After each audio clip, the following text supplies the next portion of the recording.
What comes to mind when I say the word hunger? Some of you might think of a time when you had to fast for religious purposes or for a certain sport if you had to lose weight. Some of you might think of a time when a friend or family member went on a diet and they were hungry because they weren't getting the same amount or the same type of food that they were used to getting from before the diet. Some of you might think of the starving people around the world in places like Africa and India. And what you may not realize is that there are people like that living in America today, and that there is in fact a hunger problem in America. It may be overshadowed by problems such as obesity, but the fact is that every day people in America go without enough food. And so long as there are people in this country that are starving, that is going to be a hunger problem. In fact, in 2010, more than 48 million Americans lived in food-insecure households, including more than 32 million adults and more than 16 million children.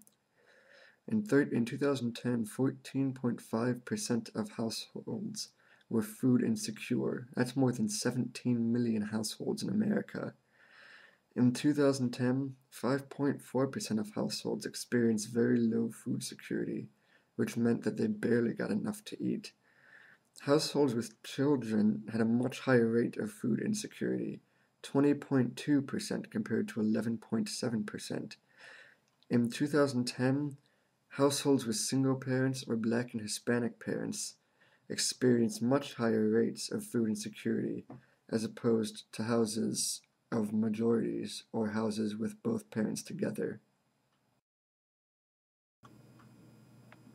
In the state of Indiana, 321,000 households, or 13% of households, were food insecure in 2010. There were also 133,000 households that had very low food security. That's 5.4% of households in Indiana.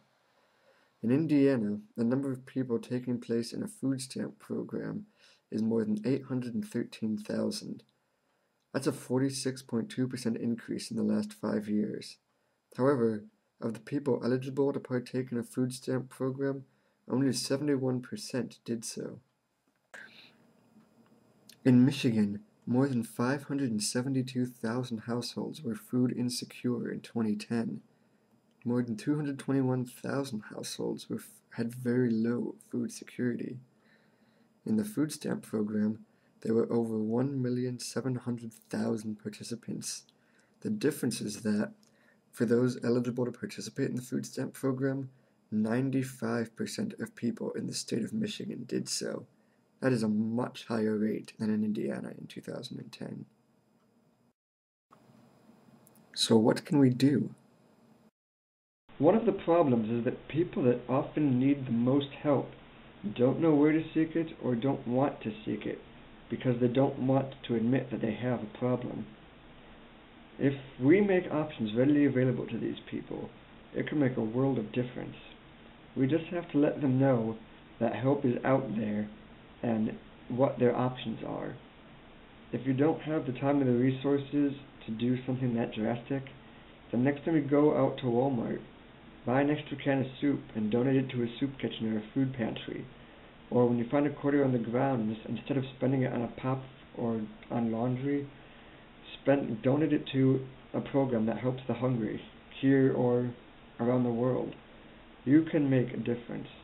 All you have to do is reach out.